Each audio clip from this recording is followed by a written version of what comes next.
Madam చాలా సింపుల్గా ఉంటుంది. హంగు ఆర్భటాలు గిట్లేముండే మేడం తానా. భజనలకు జోగుట్లకు మస్తు దూరం మేడం.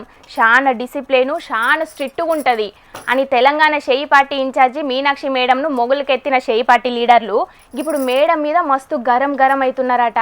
ఈమె ఎన్నడబోతుందో తెలంగాణకెంచి అన్నంత సలసల మసులుతున్నారట. మరి గల్ల గంతగానం కోపం వచ్చే పని మీనాక్షి మేడం ఏం చేసింది, అసలు గీ పంచాది ముచ్చటేందనేది గీ ముచ్చట చూసి పురా గరుచుకొని రాపోండ్రి. ఇన్ఛార్జి అయితే పార్టీ వ్యవహారాలను చూసుకోవాలే గాని సర్కారు వ్యవహారాల సొచ్చుడైంది అని తెలంగాణ షెయి పార్టీ ఇన్ఛార్జి మీనాక్షి మేడం మీద మస్తు కోపంతో ఉన్నారట షెయి పార్టీలున్న కొందరు లీడర్లు. సెంట్రల్ యూనివర్సిటీ పంచాది ముచ్చట మీద సెక్రటేరియట్ల మీటింగ్ పెట్టుడే వాళ్ళ కోపానికి కారణమట. సెక్రటేరియట్ అనేది సర్కార్కు సంబంధించింది. ఏమన్నా మీటింగ్లు గిట్లా పెట్టుకోవాలనిపిస్తే గాంధీ భవన్లో పెట్టుకోవాలే గాని సెక్రటేరియట్ల పెట్టుడైంది అని బయటోళ్ళ కంటే ఎక్కువ షెయి పార్టోళ్లే మాట్లాడుతున్నారు. అసలు సెంట్రల్ యూనివర్సిటీ పంచాది గీమకెందుకు, పార్టీకి నష్టమయ్యేటట్టు ఆళ్లతోటి వీళ్లతోటి మీటింగులు పెట్టుడైంది అని మస్తుగా మసులుతున్నారట ఆళ్ల దాంట్లో ఆళ్లే. మొన్న నడమ ఎమ్మెల్యే కోట ఎమ్మెల్సీ ముచ్చట్ల మీద కూడా ఇక్కడి లీడర్ల మాట నడవలే అనేది కూడా మనసులో పెట్టుకున్నట్టున్నారు అని కూడా వినబడుతున్నాయి ముచ్చట్లు.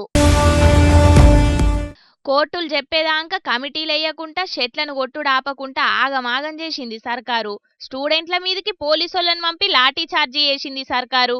గా పనులతోటి పార్టీకి డ్యామేజ్ అయిందని తెలుసుకొని అందరితోటి మీటింగ్లు పెట్టి రిపోర్టు మీదికి పంపింది మీనాక్షి మేడం. గామెను ఢిల్లీకెంచి తెలంగాణకు పంపిందే మీదున్న పెద్ద లీడర్లు. ఇక గాళ్ళు చెప్పకుండా గీమె సొంతంగా పనిచేసుడైతే ఉండది. గా ముచ్చట గీడున్న లీడర్లకు కూడా తెలుసు. అయినా కూడా ఆమె తెలంగాణకెంచి ఓవుడే కావాలే అన్నంత కోపంతోటి ఆమెను టార్గెట్ చేసిండ్రట తెలంగాణ షెయి పార్టీలున్న కొందరు లీడర్లు. ఏ ఇన్ఛార్జ్ వచ్చినా మా మాట వినేటోళ్లే రావాలే, మా మీద అధిష్టానానికి ఎసొంటి ఫిర్యాదు కావద్దు అని అనుకుంటున్నారో ఏందో గాని మీనాక్షి మేడం కొత్తగా వచ్చిన కొన్నాళ్లకే పార్టీ లీడర్లకు గింతగానం టార్గెట్ అయిందంటే ఇక ముంగట ఎన్ని పంచాదులు అయితాయో గాని కొස්සకు కోపం వచ్చి సీఎం మార్పన్న కావాలే, ఇన్ఛార్జి మార్పన్న కావాలే అనేదాకా పోతది కావచ్చు గీ పంచాది అని అనబట్టి రుగ్గి ముచ్చట ఎరకైన రాజకీయ మేధావులు. బాబు సారు రాజకీయ లీడర్ అయిండు గాని టీచర్ అయితేనా మస్తు అవార్డులు తీసుకునేటోడు కావచ్చు. బెస్ట్ టీచర్గా పెద్ద టీవీ ముంగట నిలబడి అన్ని ముచ్చట్ల మీద మాట్లాడుతుంటే నిజంగా బాబు సారు టీచరే కావచ్చు అనిపిస్తుందట చాలా మందికి. ఇక టీచరే కాదుల్లో బాబు సారు ఇవాళ డాక్టర్ బాబు కూడా అయిండు. ఏమేం చేస్తే ఆరోగ్యంగా ఉంటాం, ఏమేం తింటే రోగాలు రాకుంటుంటాయి అని అన్ని ముచ్చట్లు డాక్టర్ల కంటే ఎక్కువ చెప్పిండు. ఇన్నొద్దులు ప్రాజెక్టుల మీద, పైసల మీద, అప్పుల మీద పవర్ పాయింట్ ప్రజెంటేషన్ ఇచ్చిన ఏపీ సీఎం బాబు సారు ఇయ్యాల వైద్యం, ఆరోగ్యం ముచ్చట మీద ప్రజెంటేషన్ ఇచ్చిండు. ప్రతి నియోజకవర్గంలో 100 పడకల దవాఖాన పెట్టబోతున్నారట. అట్లనే అమరావతిలో హెల్త్ సిటీ పెట్టనీకి ఆలోచనలు చేస్తున్నామని కూడా చెప్పుకొచ్చిండు. ఇక ఆరోగ్యం పట్ల 3 నెలలకోపారి రక్త పరీక్షలు చేసుకుంటే మంచిదని అంటున్నాడు బాబు సారు. 3 monthsకి ఒకసారి మీరు కూడా ఒక పని చేయండి, బ్లడ్ టెస్ట్ చేయించుకోండి. ప్రివెంటివ్ హెల్త్ కోసం ఫుడ్ ప్రాపర్గా తినండి, మీరు మిరాకల్స్ జరుగుతాయి. ఫుడ్ ఒకటి, ఆలోచించి స్ట్రెస్ ఫ్రీ లైఫ్. మూడోది ఒక 1/2 hour ఎక్సర్సైజ్. ఈ రాత్రులు నిద్రపోవడం సరిగ్గా నిద్రపోండి. ఎవ్వలకైనా వంటిల్లే మందుల షాపు, తిండే మందులు అని ఓ గొప్ప మాట చెప్పుకొచ్చిండు సీఎం బాబు సారు. మీ కిచెనే మీకు ఫార్మసీ, మీరు తినే అన్నమే మీకు మెడిసిన్. ఫుడ్ ఏదైనా తినండి. ఎప్పుడు కూడా మెడిసిన్ ఈజ్ ఎ మెడిసిన్. ఎప్పుడు కూడా ఫార్మాసిటికల్స్కి మీరు పోతే chemical you are eating, it will have 100% negative impact. బువ్వనే మందుగోళీలే. గా మందుగోళీలు ఎన్ని వేసుకున్నా కూడా పెయ్యికి మంచిది కాదు అని చెప్తున్నాడు బాబు సారు. ఇక గుండెపోటు, క్యాన్సర్ రోగాలు ఎవరికి ఎక్కువ వస్తున్నాయి అనేది కూడా చెప్పుకొచ్చిండు బాబు సారు. ఆడవాళ్ళల్లో హార్ట్ డిసీజెస్ తక్కువ వస్తున్నాయి, మగవాళ్ళకి ఎక్కువ వస్తున్నాయి. ఇక్కడ వచ్చిన క్యాన్సర్ డిసీజెస్ మీరు చూస్తే 1,19,397 ఉన్నాయి. దీంట్లో ఫిమేల్ ఎక్కువ ఉన్నారు. మళ్ళా మేల్కి వచ్చి 46,572 మేల్, ఫిమేల్ 72,725 మందికి ఫిమేల్కి వస్తోంది. హార్ట్ అటాకులు మొగోళ్ళకి ఎక్కువ వస్తే క్యాన్సర్లేమో ఆడోళ్ళకి ఎక్కువ వస్తున్నాయని లెక్కలు చూపించి మరీ చెప్తున్నాడు బాబు సారు. అంటే ప్రతి ఒక్కరూ 4 ఉండే ఫ్యామిలీ ఆవరేజ్న 600 గ్రాములు సాల్ట్, 1800 అంటే 2 లీటర్లు ఆయిల్, 3000 గ్రాములు అంటే 3 కేజీలు షుగర్. ఇది 600 గ్రాములు అంటే 0.6 kgs ఆఫ్ సాల్ట్. మనం తెలియసో తెలియకుండా ఉప్పు ఎక్కువ వేసేసుకుంటున్నాం. బాగా టేస్ట్ ఉంటుందని. అక్కడి నుంచి ఈ ప్రాబ్లమ్స్ అన్ని స్టార్ట్ అవుతున్నాయి. This is ideal diet. అందరూ 6 సార్లు కానీ స్మాల్ మీల్ కానీ ప్రాక్టీస్ చేయగలిగితే దట్ విల్ ది బెస్ట్. ఈ 2 తంబు రూల్ కింద కానీ ఫ్యామిలీస్ అన్ని ప్రాక్టీస్ చేయగలిగితే చాలా డిసీజెస్ మనం కంట్రోల్ చేసుకునే పరిస్థితి వస్తుంది. ఓ నలుగురున్న కుటుంబంలా రోజుకు 5 గ్రాములు, నెలకు 600 గ్రాముల ఉప్పు వాడాలన్నట. ఇక నెలకు 2 లీటర్ల నూనెనే వాడాలన్నట వంటకు. చక్కెర కూడా ఏం తక్కువ 3 కిలోలే వాడాలన్నట ఓ నలుగురున్న కుటుంబం నెల మొత్తం మీద. ఇక రుచుంటలేదని ఉప్పు ఎంత పడితే అంత వేసుకుంటే నష్టమే తప్పితే లాభం లేదంటున్నాడు బాబు సారు. అట్లనే తిండి కూడా కొంచెం కొంచెం ఎక్కువ సార్లు తింటే మంచిదంటున్నాడు బాబు సారు. మోదీ సారు కూడా తక్కువ నూనె తినమని చెప్తాడు అని చెప్పిండు బాబు సారు. నీ అవ్వ, ఏపీ రాష్ట్ర పబ్లిక్ కు ఓట్లెత్తే సీఎం తోటి పాటు బోనస్ గా డాక్టర్ బాబు కూడా దొరికిండు కదా అని అనబట్టిండ్రు. వైద్య ఆరోగ్యం మీద బాబు సారిచ్చిన పవర్ పాయింట్ ప్రజెంటేషన్ చూసిన పబ్లిక్ కు.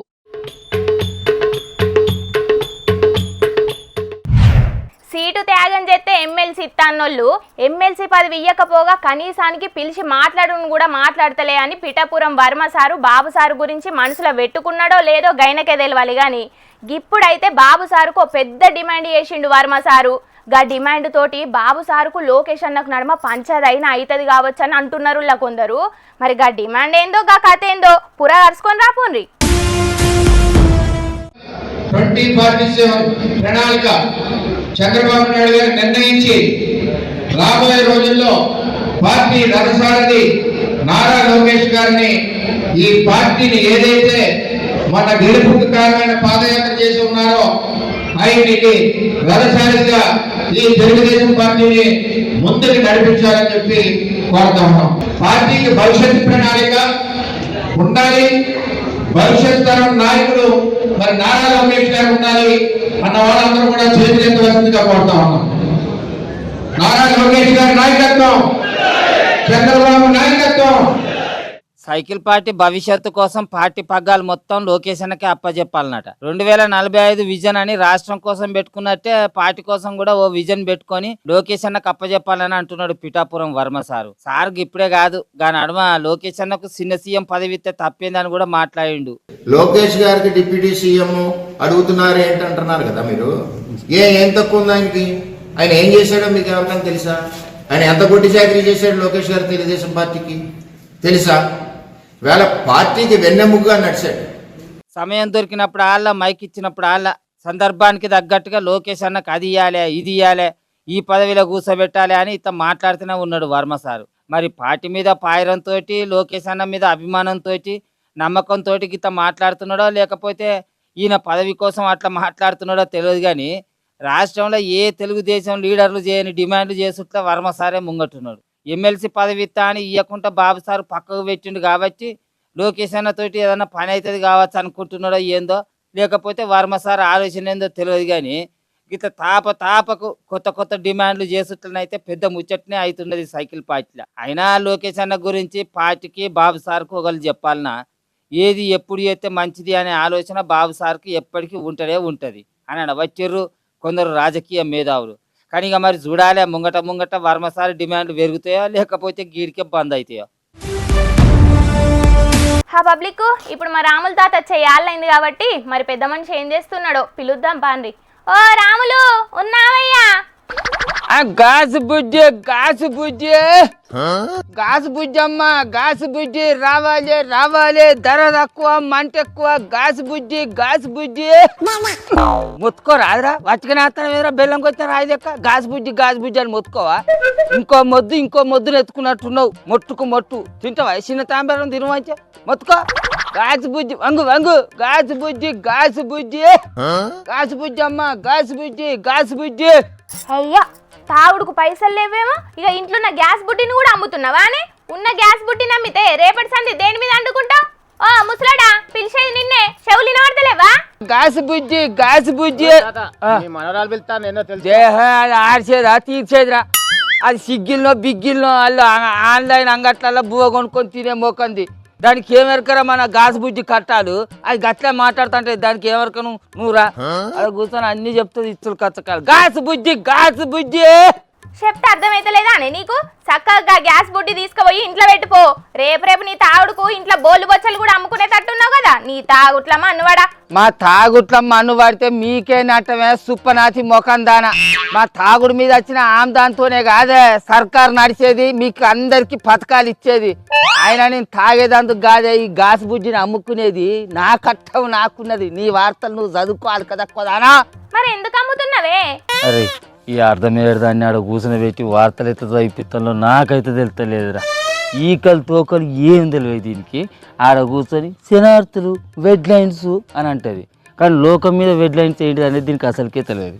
అమ్మ అందాల బొమ్మ గాసు బుజ్జి మీద మళ్ళీ 50 రూపాయలు పెరిగినాయట. ఏం చేయాలి చెప్పు? అయ్యగారి సంపాదన అమ్మగారి ఎంటికల సమరికే సరిపోయినట్టు అవుతుంది నా బతుకంతా. నా పింఛని పైసలు, ముసలిది కూలినాలు చేసుకొచ్చే పైసలు మొత్తం మా ఖర్చులకే సరిపోయేటట్టున్నాయి. ఇక ఏం బతికేటట్టున్నది.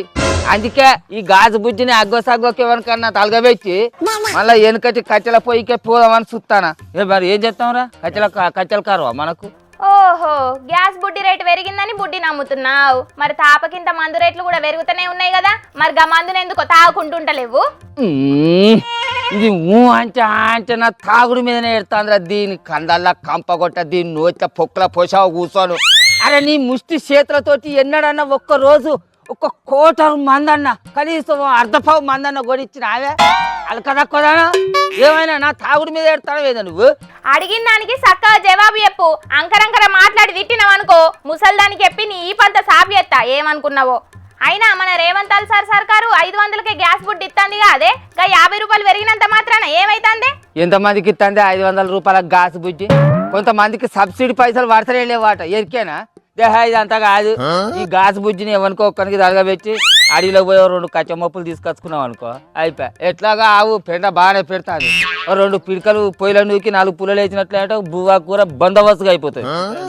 వెనకడుతుంది. నేను బతకలే ఆ కచ్చల పొయ్యిల మీద వండుకొని. ఆ కట్టెల పొయ్యి మీద పొగరాంగ ఎంతకని వండుకుంటావే? ఆయన పొగ లోపడిపోయి దగ్గుకుంటా మళ్ళీ లేందో కథ పెట్టుకుంటావా ఎట్లా? కట్టెల పొయ్యి కాకుంటే కరెంటు పొయ్యి తెచ్చుకుంటా. నీకు అవసరమా తిప్పులాడి? ఎట్లాగో మరి రేవంతాలు సారు 200 యూనిట్ల కరెంటు పిరిగిత్తనే ఉంది కారా. అసలుకే ఎండాకాలం ఫ్యాన్లు కూడా బగ్గనే తిరుగుతాయి. కరెంటు పొయ్యి పెట్టినాక 200 యూనిట్లు దాటితే అప్పుడు ఉంటది నీకు. అరే నాయనా, నక్కెంబడి కుక్కబడ్డట్టు నువ్వు నాయంబడి తలుక్కున్నవేందే? నీకు అవసరం ఆనే? మేము ఎత్తనో ఎలా తీసుకుంటావు? అసలు పంట వండకుండా మేము ఉపాసమే పంటాం. నీకు అవసరమా? నీ వార్తలు నువ్వు చదువుకో. అరే నువ్వేంద్రా తుమ్మ ముట్టుగా నిలబడ్డట్టు నేను దాంతో మాట్లాడుతుంటే అట్లా నిలబడుతాను మీదరా. మొత్తుకో గాసు బుజ్జి అను. గ్యాస్ బుడ్డి నడు నడు. దీన్ని ఏమన్నా ఇన్పసందుకు అమ్ముదాంపా. ఇది బరువు అయితే ఎవరు కొంటట్లేరు. ఓ దుజ్జ తలకాయడా, ఈ బుజ్జిని ఇనుప సామాన్లోనికి అమ్మితే ఎన్ని రూపాయలు వస్తాయిరా? కళ్ళి పుట్టిన మందం కూడా రావు అలకదా కూడా. అందుకేనా అరా నిన్ను నీ పిల్లం ఊరికే తిట్టుకుంటా తంజేది ఈ రేవుదా కొమ్మకం మొత్తుకో గాజు బుజ్జి అను. గ్యాస్ బుడ్డి ఇక్కడ నిలబడి కాదు నడుచుకుంటానాలే. గాజు బుజ్జి దా నడు.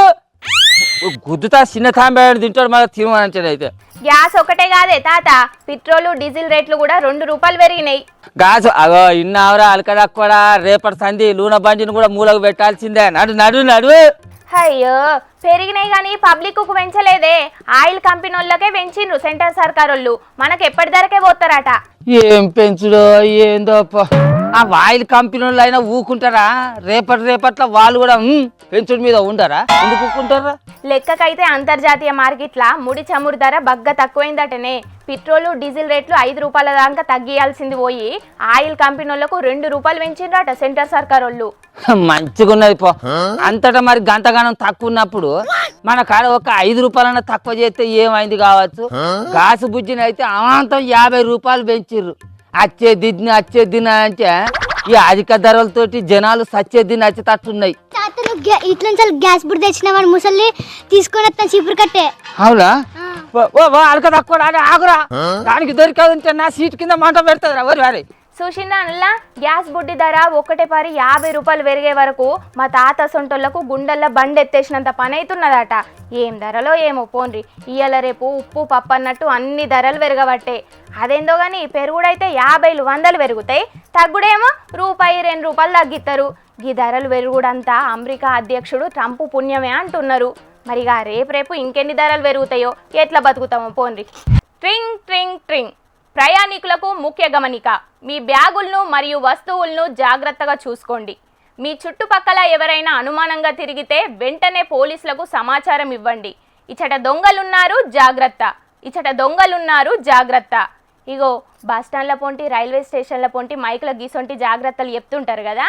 బస్టాండ్ల కాడ రైల్వే స్టేషన్ల కాడ సరే, మరి ఊళ్ళో దొంగలు ఎక్కువ ఉంటే ఏం చేయాలి? ఇగో అందుకే పోలీసులు గీ ఉపాయం చేసిండ్రు. కూడా గమనించి నేరస్తులు దొంగతనాలకు పాల్పడతారన్న విషయాన్ని మరిచిపోకండి. మెయిన్ డోర్ కు తాళం కప్ప వేసినప్పటికీ కవర్ చేయడం మంచిది. చూసిండ్రా అనుల్లా, మైకు సెట్టు పెట్టుకొని ఆటో ఊరంతా ఎట్లా తిరుగుతున్నదో. వికారాబాద్ జిల్లా తాండూరు కాడ పోలీసులు గీ ఉపాయం చేసిండ్రు. అసలుకే కొన్నొద్దులైతే బడిపోరగాన్లకు సెలవులు కూడా వస్తాయి.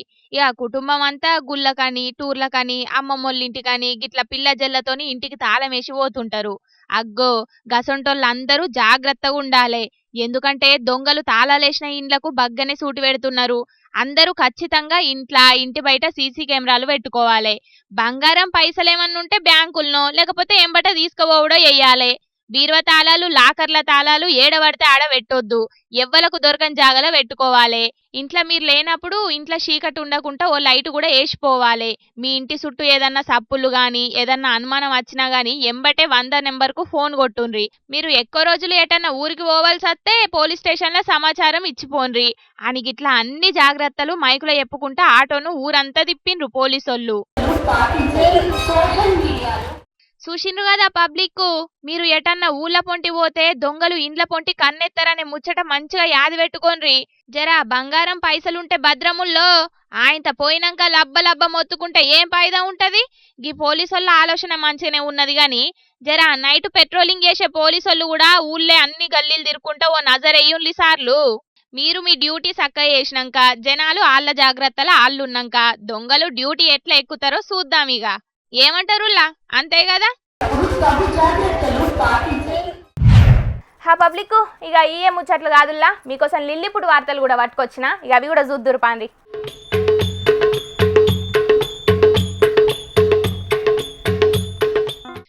రైళ్ళ పోయే పబ్లిక్ గీ ముచ్చట మీకేనుల్లా. ఎక్కువ తక్కువ ముల్లెలు మూటలు కట్టుకొని ఇష్టం వచ్చినట్టు రైళ్ళ పోతామంటే గిప్పటికెంచి నడవదాట. ప్యాసింజర్లు తీసుకుపోయే లగేజ్ల మీద కూడా కొత్త రూల్స్ తీసుకొచ్చిండ్రు రైల్వే శాఖ ఆఫీసర్లు. గాలి మోటార్ల డిపోల కాడ కదా ఎక్కువ లగేజీకి ఛార్జీలు తీసుకున్నట్టే రైల్వే స్టేషన్లలో కూడా ఛార్జీలు వసూలు చేయబోతున్నారట ఆఫీసర్లు. ఇక ఫస్ట్ క్లాస్ ఏసీలనైతే 70 కిలోలు, సెకండ్ క్లాస్ ఏసీలనైతే 50 కిలోలు, third class AC, sleeper, general క్లాస్లో పోయే ప్యాసింజర్లు అయితే 40 కిలోల లగేజీని మాత్రమే తీసుకుపోవాలన్నట. అంతకంటే ఎక్కువ లగేజీని తీసుకుపోయినట్లయితే తప్పకుండా ఛార్జీలు కట్టాల్సిందేనట.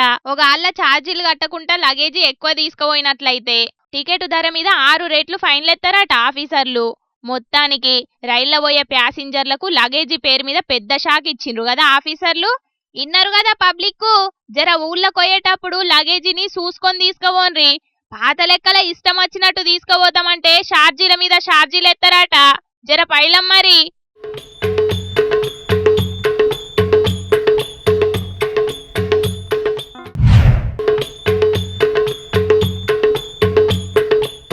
ఇగో గీ బద్మాష్ గాన్ని చూసిండ్రా అనుల్లా, పట్టవగటిలే పార్కింగ్ చేసిన బండిని ఎట్లా చోరీ చేసిండో. చుట్టుముట్ట అన్ని స్కూటీలే ఉండే వరకు వీని కండ్లు మాత్రం రాయల్ ఎన్ఫీల్డ్ బండి మీద పడ్డాయి.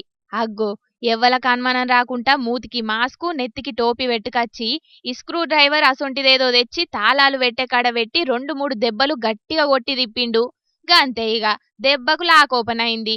ఇంకేందిగా బండి షాల్ చేసుకొని ఒకటే ఊరుకుడిగా యూపీలున్న ముజాఫర్ నగర్ లా జరిగింది ఇది. ఇక బండి ఓనర్ వచ్చి పార్కింగ్ లో చూసే వరకు బండి లేకపోయే వరకు ఓర్ని గిప్పుడే కదా నేను పార్కింగ్ చేసి దుకాణంలోకి పోయినా, గింత లోపట్నే ఎవరు తీసుకుపోయినరని మస్తు పరిశాన్ అయిందట.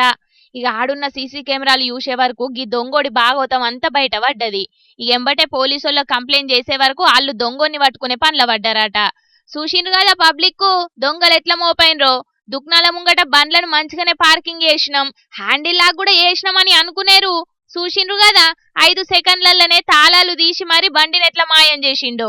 అయినా దొంగలకు ఇప్పనీకి రాకుండా దొంగ తాళాలతోని ఈ స్క్రూ డ్రైవర్లతోని బండ్లు షాల్ కాకుండా బండ్లను తయారు చేసే కంపెనోళ్ళు ఇంకేదన్నా ఉపాయం చేస్తే మంచిగుండని అంటున్నారు దొంగల పనితనాన్ని చూస్తున్నోళ్ళు.